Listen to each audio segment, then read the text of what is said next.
What is up, wrestling fans? Welcome to another Pay-Per-Viewpoint post-show edition of the Smark Moment Smack Talk podcast. We just got done watching Hell in a Cell 2022, and we're going to be talking about that right now, giving our full breakdown of everything that happened, our pros, our cons, our hits or misses, and everything else like that. I am your host, as always, Tony Mango. Joining me, as always, is Robert E. Felice. I will never allow anyone to say anything bad about Cody Rhodes ever again. I wouldn't go that far. It's insane what we're going to be talking about tonight, though. And look, unless he does something heinous. Yeah. Like, shit, I can't believe what I just saw. This, my energy is far higher up than what it was on the In Your House one, because we had a way better pay-per-view and a lot more to talk about from what happened tonight.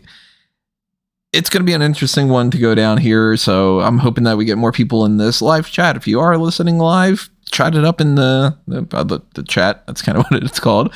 If you're listening to this after the fact, then by all means, still leave a comment and tell us what you thought about everything here, and voice your opinion the way that everybody else is able to. But we have a lot to get into, so before we get into it, let me just remind everybody that the other things as well. Remember, hit that subscribe button, hit that like button, ring that little notification bell as well.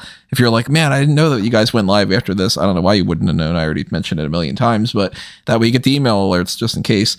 But also, if you want to help us out on the monetary side of things and you want to make sure we do more content like this and more content in general, consider opening up your wallets and tossing a little bit of spare change our way, whether it's through the little thanks button or it is the join button. That is with the membership of YouTube, and you can get access to the same things that you get on Patreon. So if you go to patreon.com/smarkoutmoment, you'll see the same tiers. Darkcast here, those are exclusive episodes you can only get if you are on that tier or above it, like the Pick a Poison tier, which one you get to request something on there. So if you want to help out, that's a great way to do it. Also, TeePublic and Redbubble. But if you don't have the money, because we understand things are the way that they are in the world these days, and you just want to help out as a free kind of method, share this with somebody. Spread the word. Like every once in a while, I'll see somebody post something on Twitter, and it'll be like, what are some podcasts that you follow or something, and they'll tag Smark Up Moment. I always appreciate that stuff. That's awesome. So, man, let's start getting into this. Let's get into it with This will be a full big 45-minute breakdown of the kickoff event where nothing happened. Yeah. Well, on going into the kickoff, we had this bonkers announcement. Cody Rhodes is injured. He tore his pec. And throughout the night, they had this weird wording where they kept saying, I forget exactly the verbiage that they used, but it was like, hey, there's all these reports that Cody Rhodes is injured. Well, that's not true. What is true is Cody Rhodes got injured. And I don't understand why they kept doing that. But then again, this is the same company that says you can't call it a hospital. You got to call it a medical facility. So I don't really know why they did that. Thank you to Marquise for the super chat here. Adrenaline in my soul. How's that pick on Cody Rhodes? So that was the big story.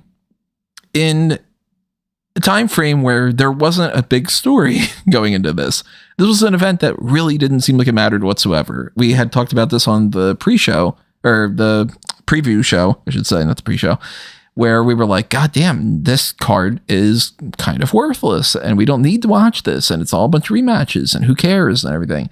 And then it became, what the hell are they going to do with this Cody Rhodes thing? So that became easily the most interesting thing of the night. And it is going to continue to be the most interesting thing that we talk about here. But I got to say, there wasn't really like a bad match on here. The less interesting matches were, they weren't great, some of them, but for Every a complete match on this card had a redeeming quality.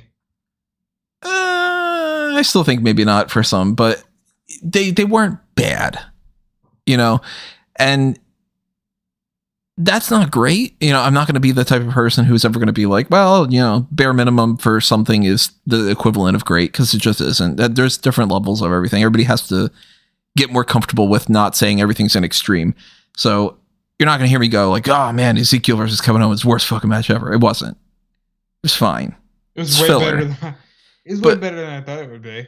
But there are a lot of things to talk about on here that I'll admit were better than I expected. And overall, my enjoyment value, despite there being a big lull in there where I was just like, I got no energy. I'm really feeling down on this. There are some peaks and valleys, I guess I should say. It's getting hot in this room. I wish I could turn on the AC. I'll say this. Every match for me well exceeded expectations, and it was a reminder that, like, even a filler match like a Kevin Owens versus Ezekiel was way better than something we would have seen as like a main event 16, 17 years ago. You know? Like, just from a bell-to-bell standpoint, the roster and the wrestlers now are just next fucking level. Everybody wrestles like it's going to be, you know, the headlining match at WrestleMania, and it's crazy because it sets this weird expectation of everybody has to steal the show.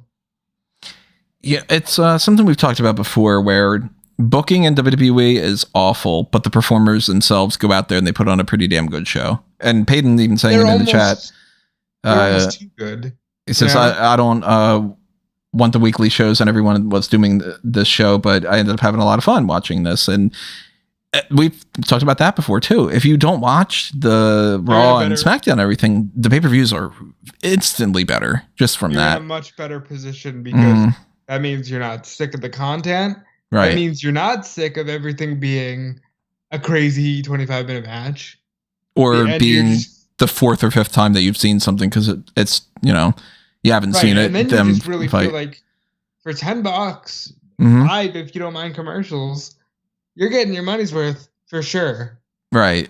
I still hate that philosophy. I still don't think that that's what they should do, is the whole like, well, if you're not watching it, then, you know, the pay-per-views are better. And if you are watching it, shut up, you're watching it anyway. I don't like that kind of idea. And I still will crap on this as far as being like, you didn't have the Intercontinental Championship match. You decided that was just going to be on SmackDown just to appease the Fox people. You didn't have the Ronda Rousey thing because you just didn't have any other plans for that. You didn't have this. You didn't have that. Roman Reigns is in here. But in a bubble, most of what was on this card was way better than I expected it to be. So there's going to be, this is not one of those pay-per-views. It's going to end up being the Tony goes nuts rant sort of situation. And we started it off with one of the best parts of the night, the triple threat match for the Raw Women's Championship. Asuka, Bianca Belair, Becky Lynch had a damn good match, as expected. Great performers. So, this match was nearly untouchable by everything on the show. They knocked it out of the park. They didn't do a finish I expected where Becky gets pinned.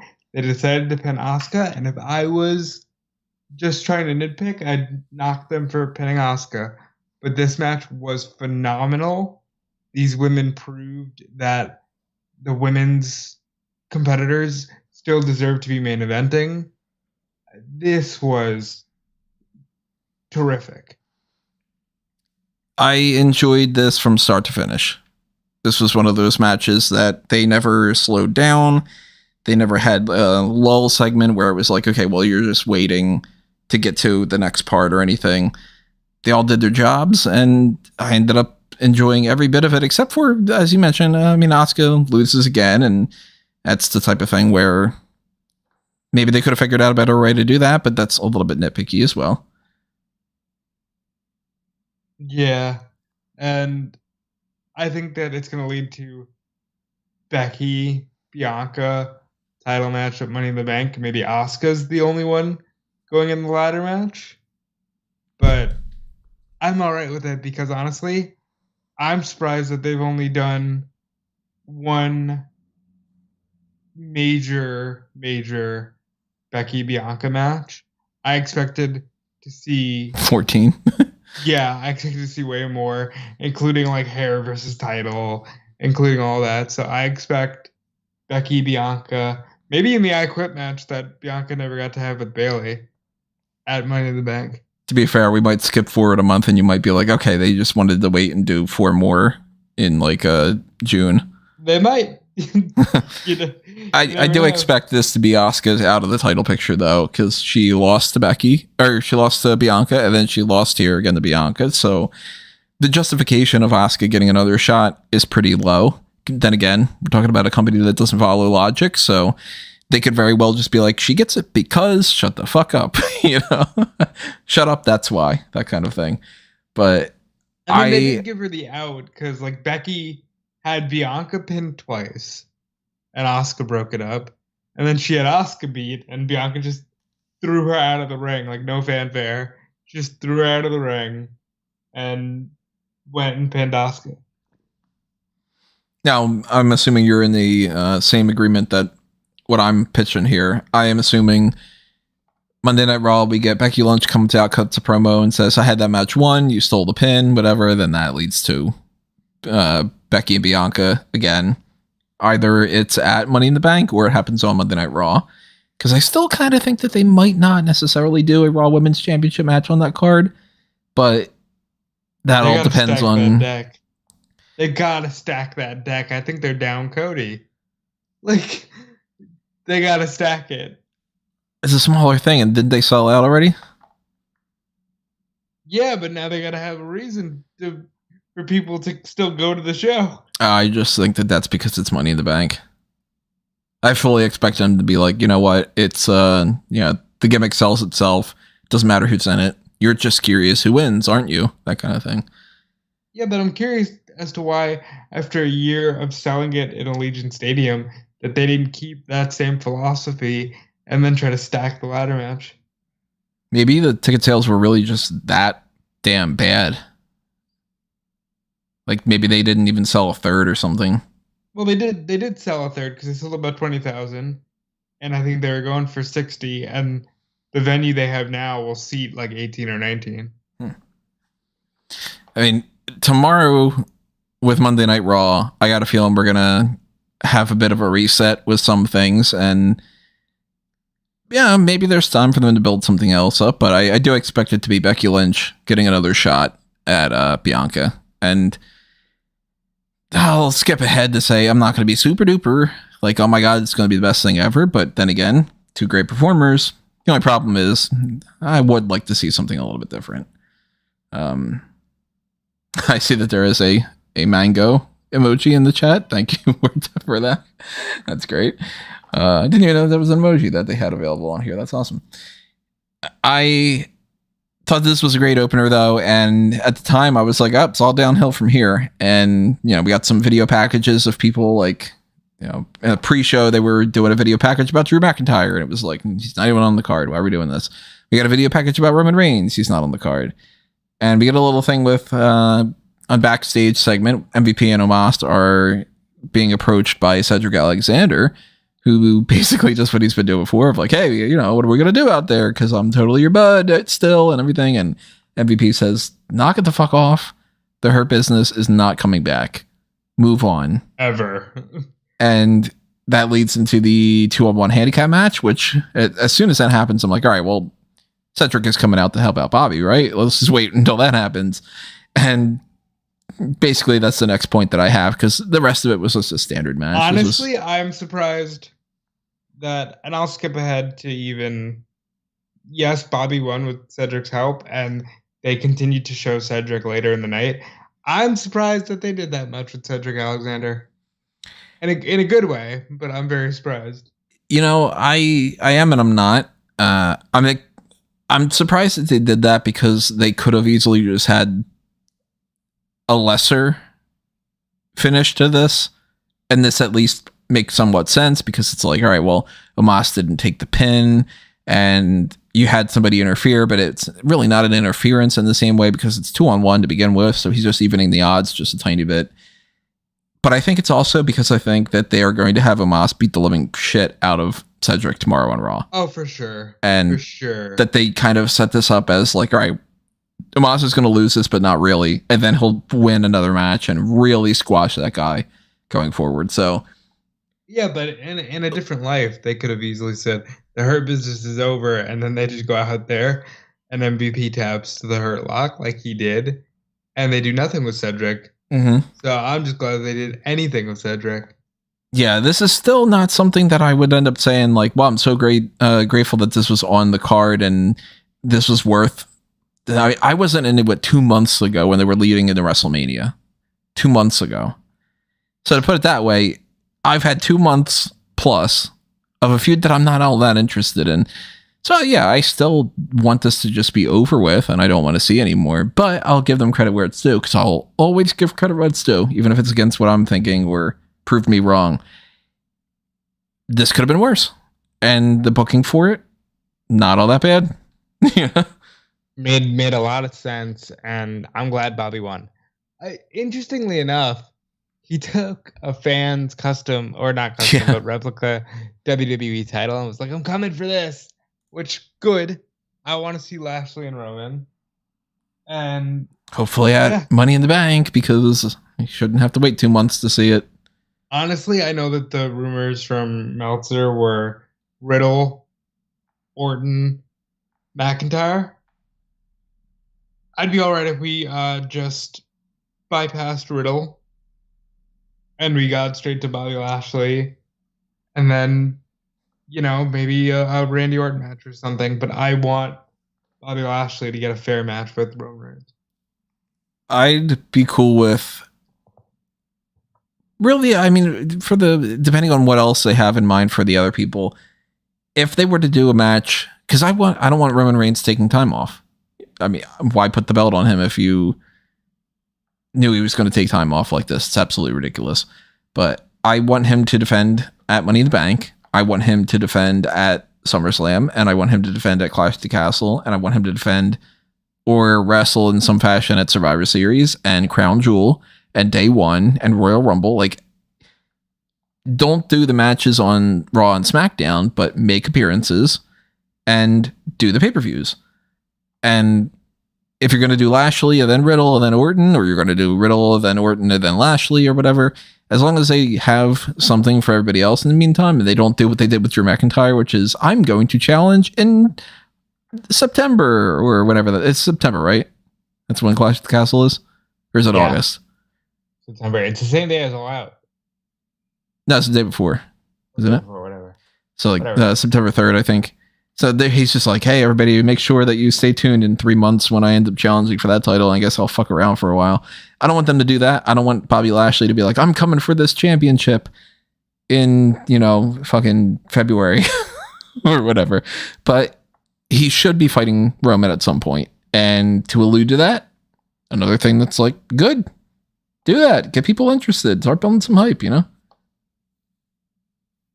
Yeah, I'm super into the idea of Bobby Lashley getting back in the title picture. I'm not super into Ezekiel versus Kevin Owens because you have more positives to say about this than I do. I really ultimately was just like, that's a match. Well, yes. For starters, you're not wrong. It was just a match. But it was so much better and so much more competitive than it had any right to be. And I think I wouldn't be as high on it if it wasn't for the fact that Owens beat him and he beat him good.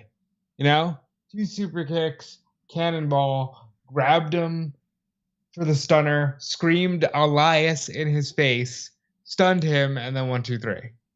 And I think I'm super into the idea that, yes, okay, even though I think this is dumb, Owens finally is back on the winning track.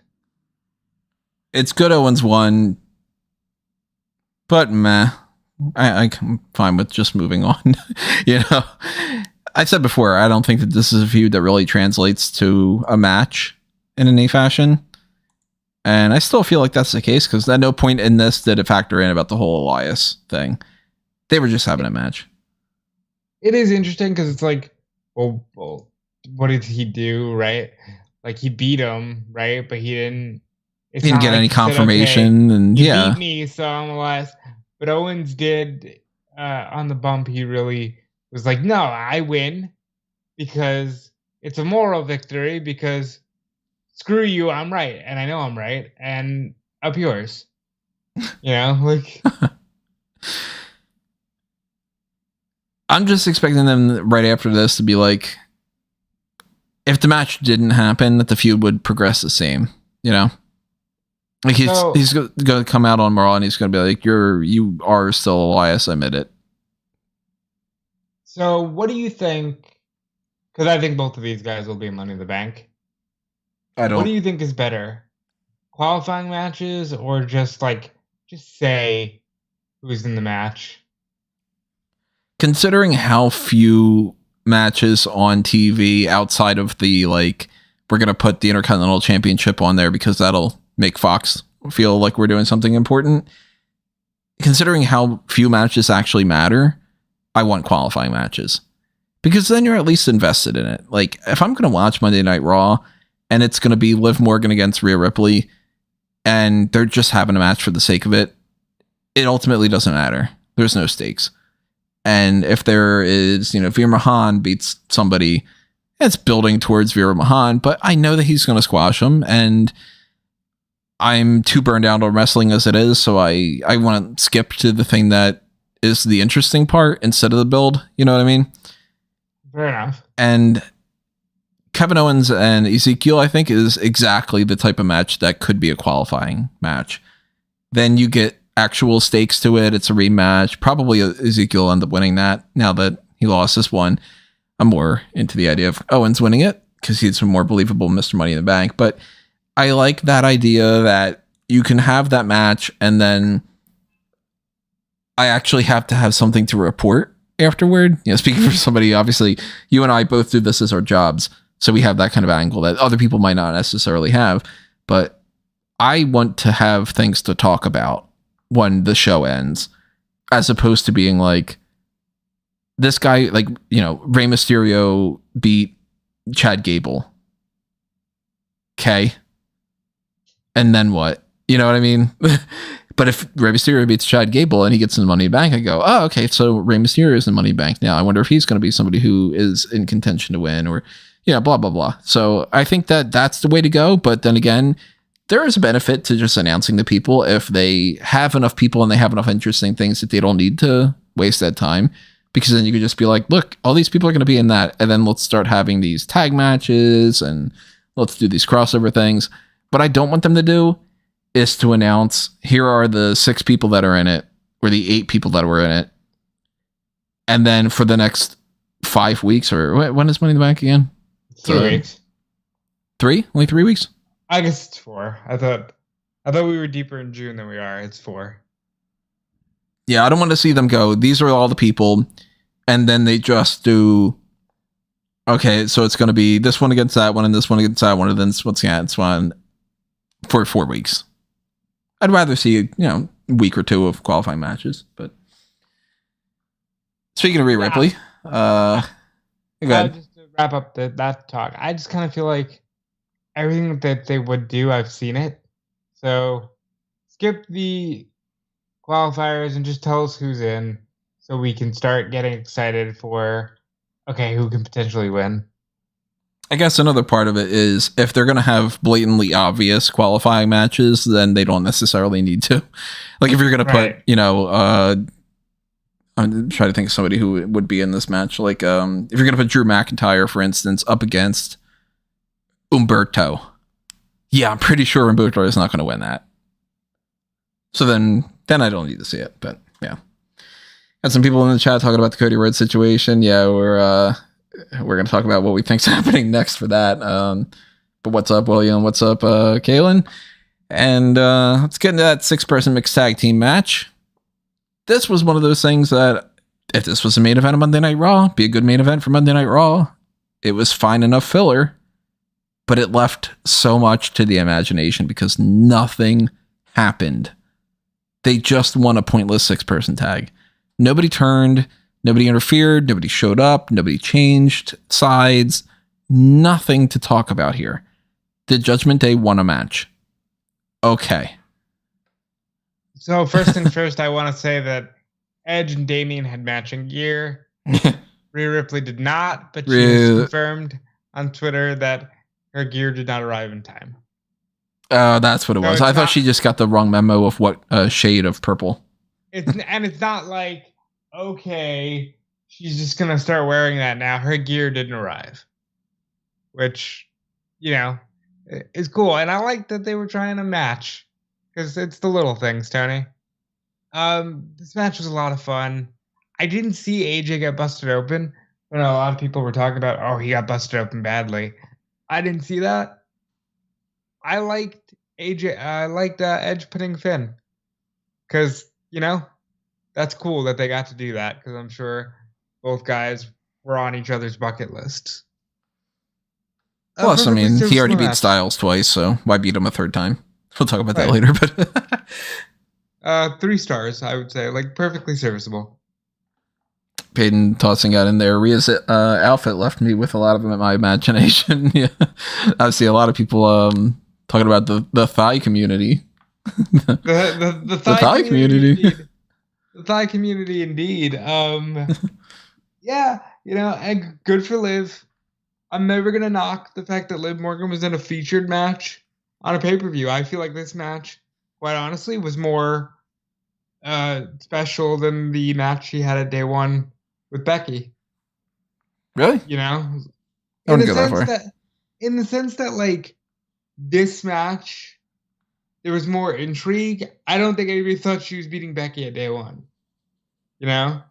She could have won with AJ Styles and Finn Bálor. Sure, but wouldn't have mattered.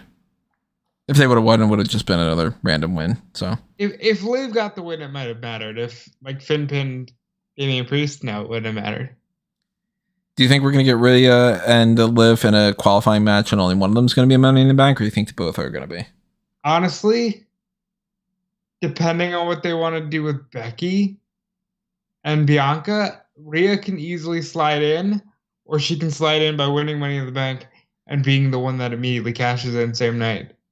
Because they always do that, where like one of them cashes in right away. I can see Rhea winning Money in the Bank and cashing in same night against Bianca. We haven't had a women Money in the Bank last more than a day in, was it 3 years? 4 years? We had Asuka do the whole thing with 5. Carmella won in 2017. She cashed it in 2018. Last year was Nikki, who waited one day. Yeah, she cashed in on Charlotte. What was it, right? Yeah, Charlotte on Raw. Asuka won, but she just won the belt. Then it was Bayley who cashed in same night. And then it was Alexa who cashed in on the same night.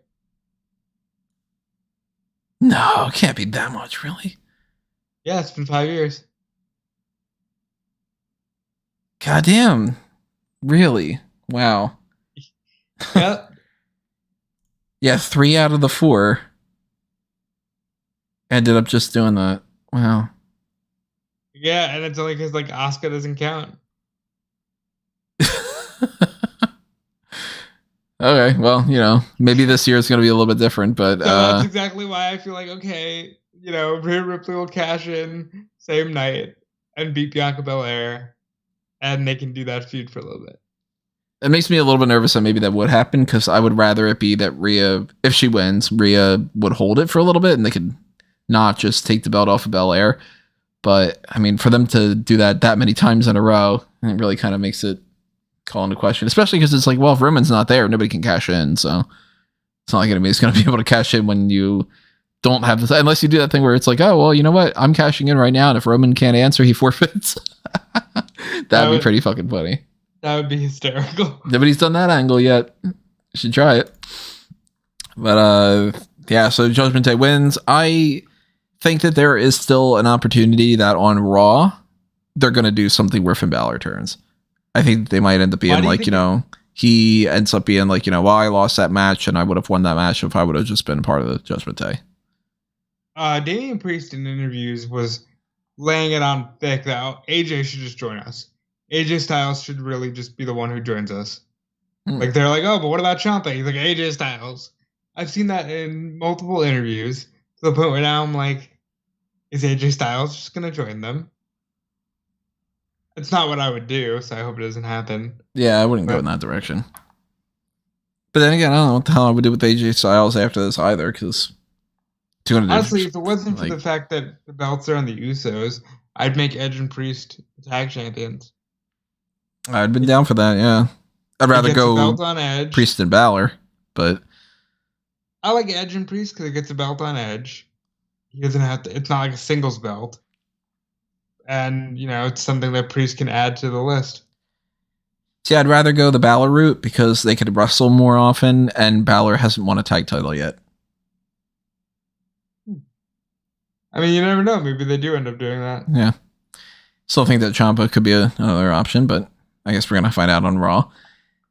We mentioned already that we know one thing that's probably going to happen on Raw, which is that Omos is going to beat the living shit out of Cedric Alexander. But they had a little backstage segment where Cedric had talked to Lashley, and he said, "That wasn't for you, that was for me." And he's basically going to stand out on his own now. And Lashley said he's proud of him, but said, "Don't ever mess with my matches ever again." And shout out to Big Swole for her tweet. Cedric had a good night, and I think that will continue. Check it out if you're interested in anybody. Check out her Twitter account for you to get that joke. That led to a no holds barred match where it was Corey Graves and Michael Cole on commentary. Pat McAfee not having to do his duties. Do you think that this was him saying, "Look, I'm not going to fucking fly out and call one match"? Or do you think it was WWE going, "You don't need to fly out for one match"? I think that was WWE going, "You don't need to fly out and call one match." I didn't even think about it until you just said that. I think it was WWE saying, "You don't need to fly out for one match." I would hope that they would have the foresight for that and not that he had to call them out on it, because really, why would he have bothered? Michael Cole's there, he's a producer and everything, so he's going to be there anyway. That's stat. I don't know if that's true or not, but if it is true, where Cole only missed 2 shows in like 20-something years, it's insane. That's off to that guy. Crazy. But yeah, I know people don't like Michael Cole. I don't know why. I think a lot of it has to do with you replaced my childhood, you replaced JR. But hats off, he's been there so long. He is the voice of WWE. Hey, if you are missing JR, you can watch AEW Dynamite and have him talk about the WWE champion all you want. With his enthusiastic, "Oh yeah, it's Wednesday night, you know what that means." And so, let's see what other notes I had on this. Madcap Moss, of course. I don't think we had a chance to talk about this actually. Madcap Moss looks so much better without those suspenders. So much better. Look, I look at him and I go, without the name Madcap Moss, he could win the Royal Rumble. That looks like a guy who could easily win a Royal Rumble. I wouldn't go that far yet, but I can see in him why they would want to push him. And if they were to do something like, for instance, I fully expect Gunther to win the Intercontinental Championship. I've been saying that for weeks now, that he should probably beat Ricochet immediately because they do not give a shit about Ricochet and that title. But I do expect Gunther to fight somebody like Drew McIntyre at Mania. And down the line, I could see Riddick Moss maybe being the guy that could beat Gunther, or at least putting up a good enough of a fight that I would buy into it. Push Moss, don't push him to the top too soon. But I see something in him. He's always fired up. He's always energetic. He's gotten better. He's better at talking now. He's working his way up. Maybe some other people in NXT would do that if you give him more than 3 months. I agree. I see Jeb in the chat. Is Michael Cole just worried about his push? He's worried about his push. Connie. The match itself, though, it was pretty good. They had their spots here and there. Nothing too crazy. Not super duper memorable. I don't remember any big spots. I like the end, though. The do the whole spot with Corbin's neck is inside the steel chair and Moss slams down the steel steps onto it. Cool. Makes sense. That's what he did. Yep. Perfect revenge. He looks serious. He feels like a threat. Now do the same thing with Corbin. Have him go away and come back and, be a badass. Be the lone wolf. The happy Corbin thing needs to end for sure. Even if you just, if you keep the stupid hat or whatever it is, but you stop calling him Happy Corbin, because it is so weird when it's Madcap just hit Happy. What the fuck are we watching? It's pretty dumb. Let's see what else we got here. Moving on to another segment. We got the United States Championship match, and I had already written out Theory retains by pinfall because that was obviously going to happen. And it was just a match, nothing really all that great. Yeah. I was the optimist who was like, yeah, put the belt on Ali. Listen, Theory is so fighting John Cena. It's not even funny. It has to happen, yeah. Throughout this match, on commentary, Corey said, "Oh, he thinks he's untouchable." That was a line that came out of his mouth. There was we're seeing ruthless aggression by Theory. I didn't catch that one either. I got the STF, obviously, because there was the STF, and then when he took the selfie, Corey said something like, "I can't even see it," or something like that. And I'm like, okay, so he's going to fight John Cena at something, even if it's not SummerSlam. We got it like SummerSlam, Clash at the Castle, Crown Jewel. Technically speaking, Survivor Series is a big show, but they're not going to treat that the same way because it's not going to be a stadium show. So they're going to do 3 with Theory and Cena, just 1 for the American audience, and then 2 Cena appearances for the overseas audiences at Crown Jewel and Clash of the Castle. Did Cena ever do anything in the Saudi Arabia stuff? He did the first match on the first one. It was him against Triple H. Just because. All right, so I don't think that he would be popping up at Crown Jewel then. I would lean more towards Clash at the Castle, but it depends on his schedule and everything too. Man. If Brock ain't around and Goldberg ain't around, I think they might call on Cena to do the Saudi show. Yeah, but he could always say no. He could. And they could just be like, all right, well, you know what? Instead for Crown Jewel, we're going to have insert Shane. Gimmick. Oh, God, Shane. Yeah. Shane. You never know. I mean, we got Austin this year, so. That's true. It's crazy. But yeah, I mean, he has to have a match with John Cena, whether it's at something like SummerSlam or maybe it's even until WrestleMania next year. I don't think that's going to be the case though. I'm expecting SummerSlam or Clash at the Castle, and I'm expecting SummerSlam. John wins, and then Theory can roll him up and get it back at Clash at the Castle or something. Guess 5 in the chat. Ric Flair's still around. Have him at Crown Jewel, right? Yeah, God. Good Lord. Yeah, so Ali loses, and it is what it is.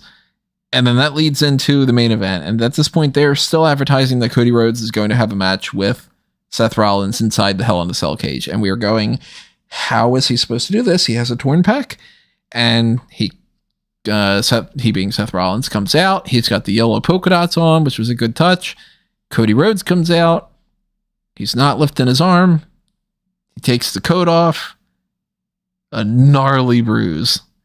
Very clearly a torn pec type bruise based off of the ones that we've seen other people have, like Triple H.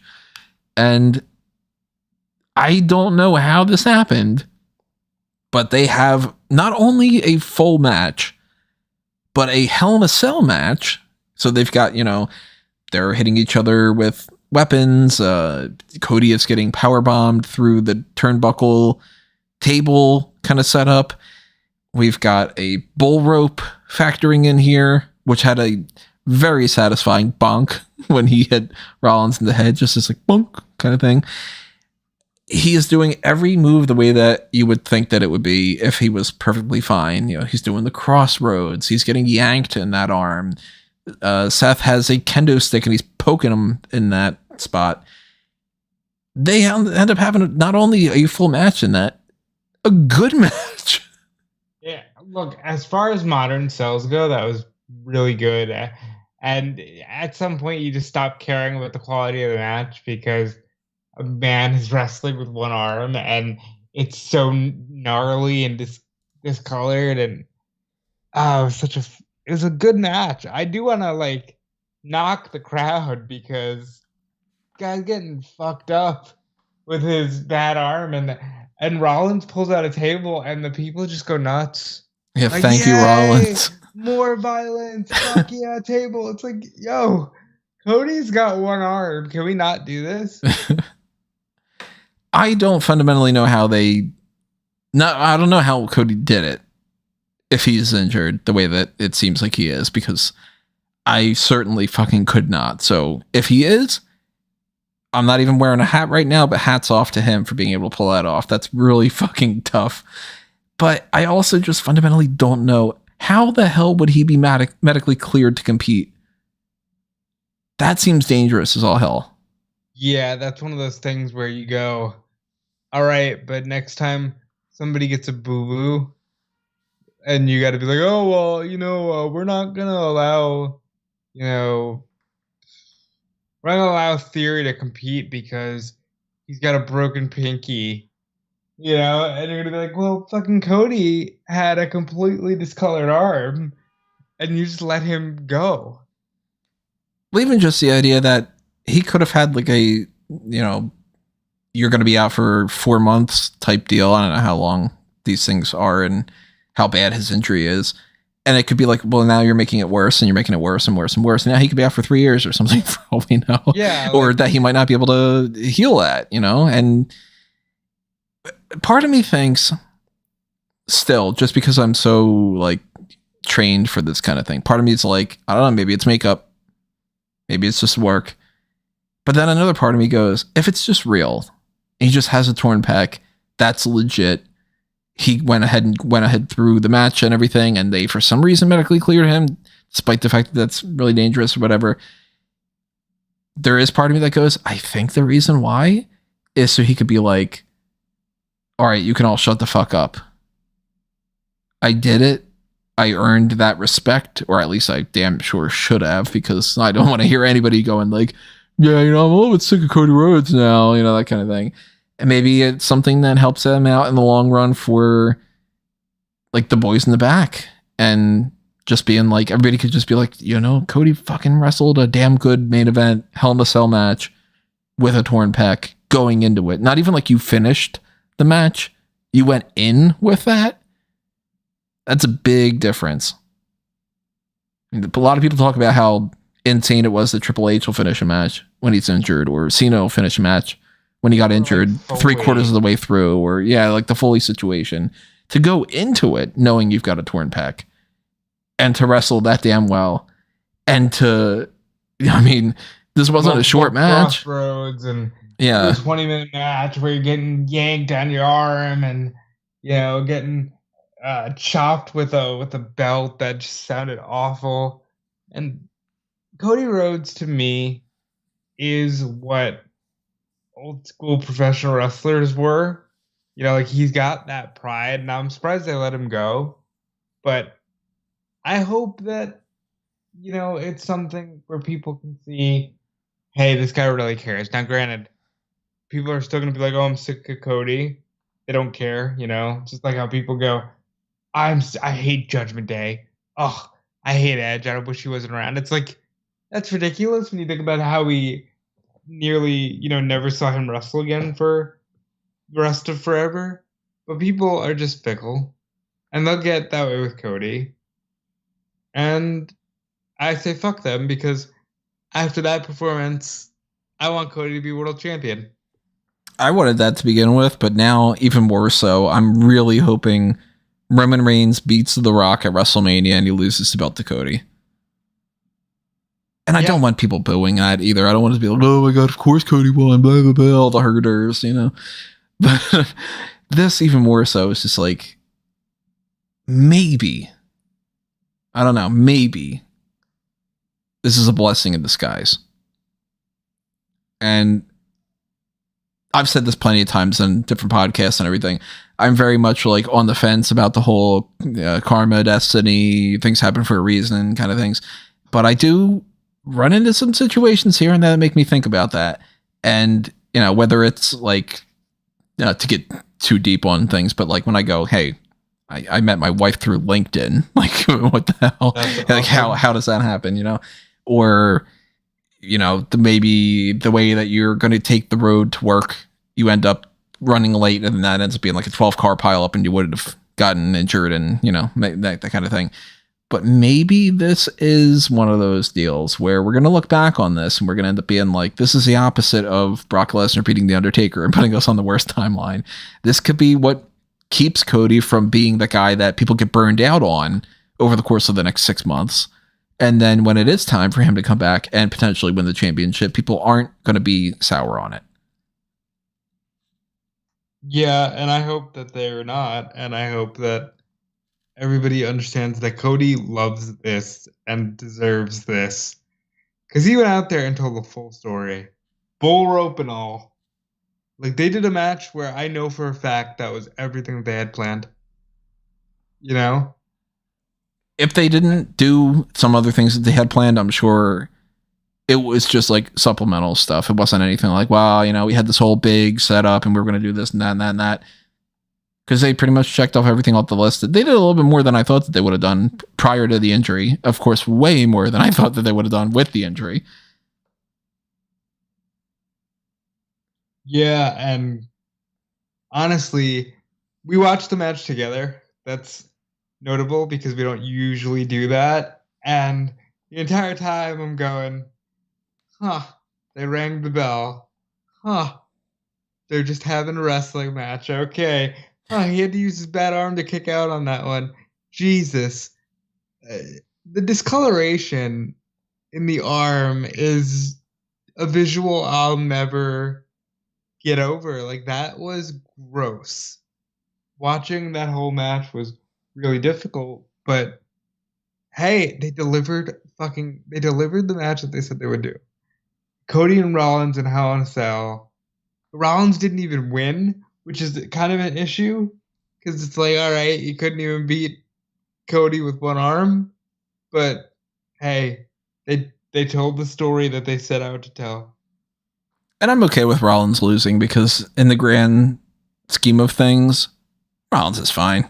You know, it's not like he's somebody who needs to worry about his credibility. He's not losing to a nobody. He's not going on a 3-year losing streak and then still fighting for the championship or whatever. He's going to end up being totally fine out of this. And Payne brings up a good point. The crowd just becoming in awe when he took the jacket off and everybody's just sort of like, is he going to fucking wrestle?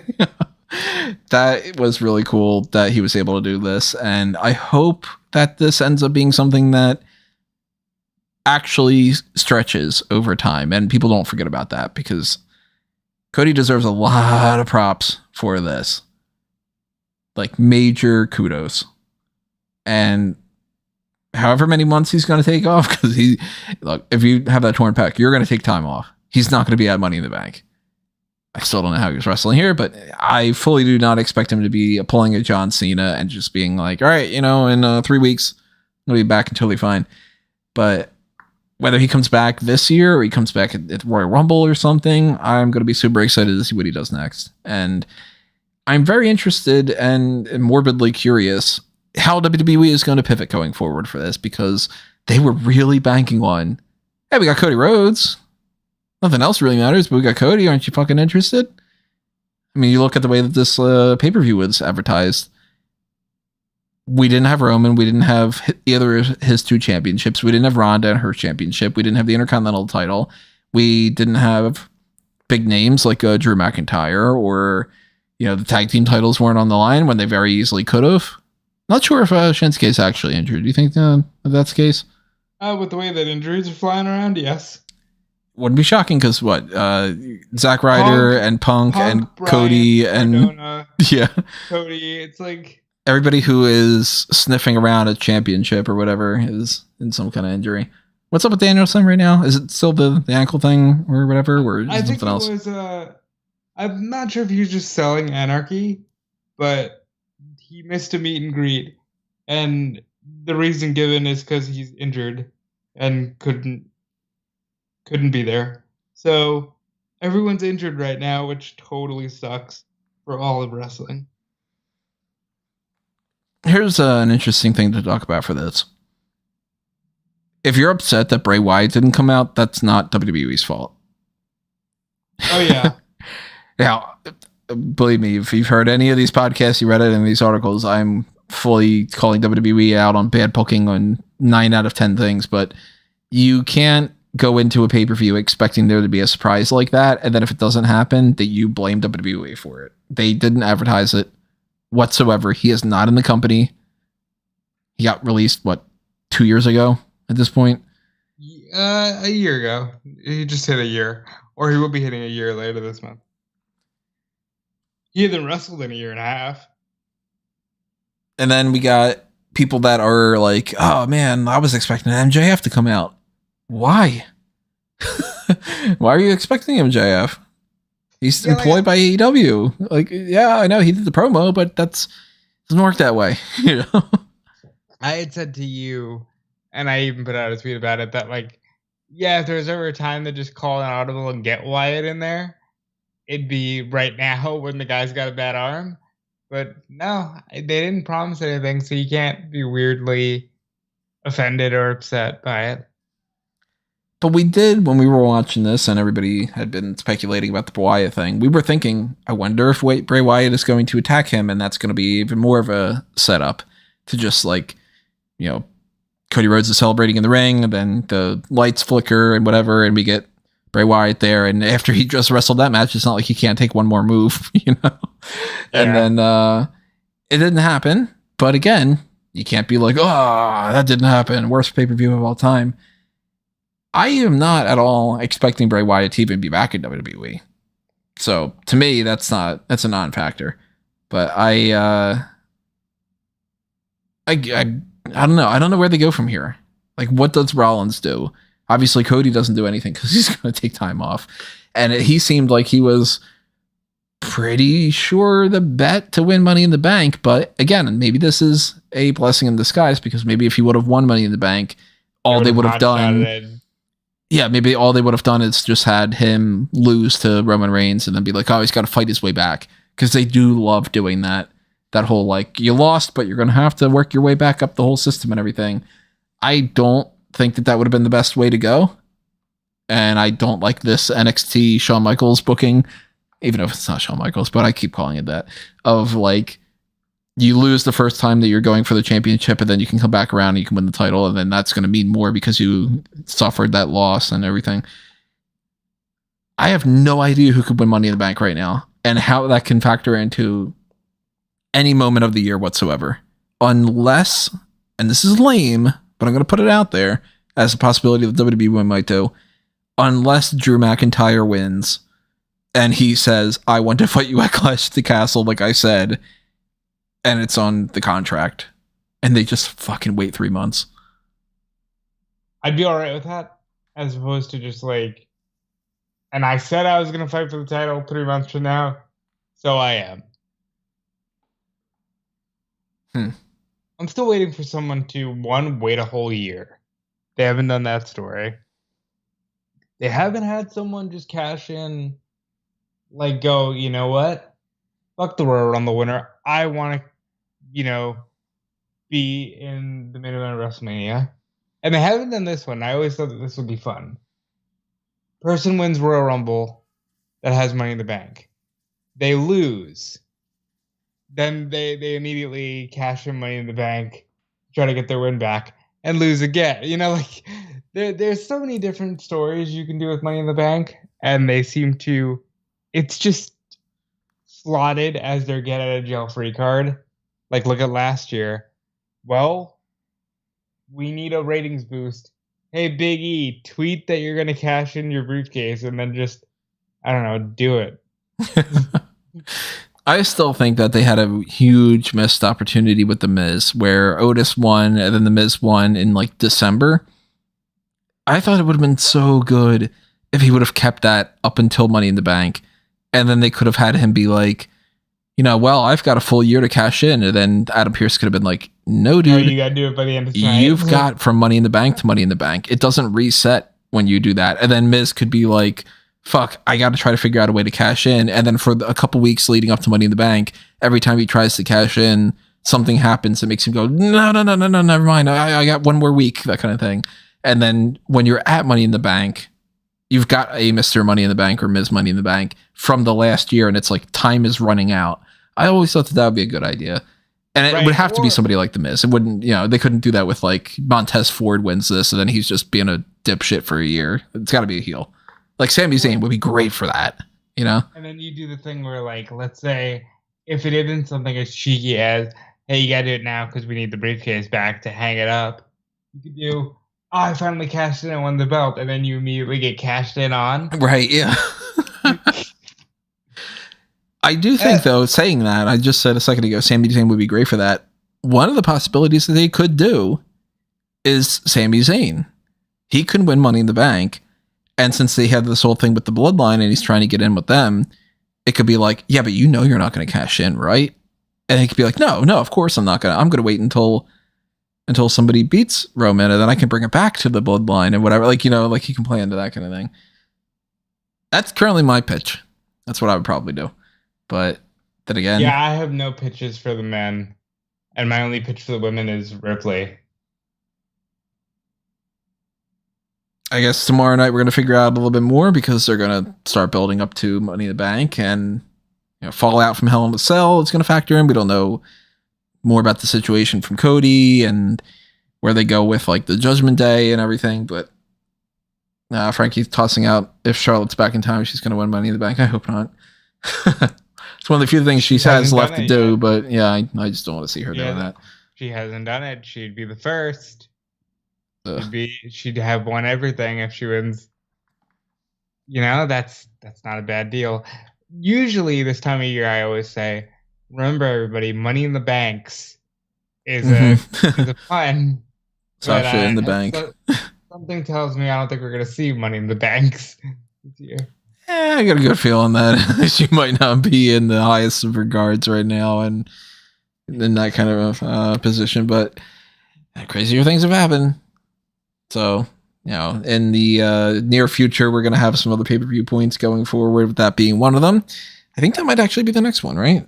Money in the Bank comes before Forbidden Door? Yep. So it's Money... Or is it Money in the Bank and then Forbidden Door?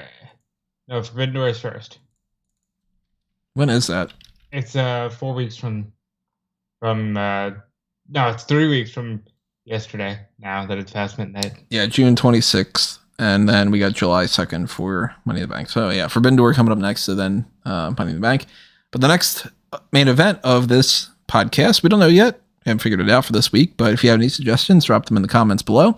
And we will factor that all in. We might do a Mount Rushmore. We might do a fan tracks. I don't know. Or fan announce table over around here. It's fan tracks on Fanboys. By the way, check out fanboysanonymous.com. Show some love over to the Blue Brand. Hit that like button. Follow those accounts. Subscribe. Blah, blah, blah. And, of course, stay tuned to smarkatmama.com for everything else that's happening. Any kind of updates that we factor into. Things like when Callum's going to write up the next power rankings, or when we start doing our updates for the Money in the Bank stuff, that'll be updated pretty soon. For anybody who's wondering if I have Cedric Alexander as turning babyface, I do not have that down yet. I have it down as pending because we don't know if that's really going to stick. I think the fist bump was enough. More than likely it is, but I want to see at least a little bit more for it. I don't think there's any other notes that I've got from at least to talk about this. So if I'm going to round out the plugs, I'll just say to follow me at Tony Mango and stay tuned for the other things that I write up on EWN and Bleacher Report, because I'm going to break down this pay-per-view, I don't know, 3 more times probably. That's everything I do 100 times. But also check out what Rob's got going on. Yep. Follow me everywhere at Dude Felice, including Twitter, Instagram, and Twitch. I recently hit Twitch affiliate. So, use those Amazon Prime subs if you feel so inclined. I do want to get more into the streaming world and kind of see what's there for me. As, I love what I do here, but want to branch out from wrestling. So we'll see. As far as the fantasy league goes, we don't know. Callum hasn't filled us in on that yet, but I know I lost because I picked Omos at MVP. Stupid me. We don't know what his guesses were even. So I don't know. That's true. He could have won. He could have won. If not, then I'm pretty sure that I would have won. So I think I got all the right. I don't remember for sure. But that's going to be an interesting thing too. I think I was currently in the lead anyway. But Callum, next time he's on, he will fill everybody in on that. Sure, he'll update WWEFantasyLeague.com as well, and he'll be able to, fill us in on different points and different trades and everything. I don't know if we'll do that as part of like the main event or if we'll do that on hot tags or something, but it'll happen, and we'll let you know about that. Frankie in the chat says, get ready for Cedric and Bobby against MVP and Omos tomorrow. I'm still thinking Omos just against Cedric, but it could be a tag team match. I think they can do one or the other. Match happens, and then Cedric gets killed. And I guess anything else that'll happen throughout this week, we'll lump that in with the next two podcasts. But stick to on Facebook and Twitter at SmarkOutMoment, and you never know what might be popping up. But thank you for listening to this. Thank you for your support. Thank you for the super chat from earlier from Marquise. And I don't know. Thank you for leaving your comments. If you're leaving a comment, if you're not, then you don't deserve that. Thank you. I guess. I don't know. But we will see you next time with whatever it is that you click on next, everybody. And until then, have a great night, great day, or great whatever it is. Have a great meal. Adios for now. This has been another Smark Out moment. And we are being counted out.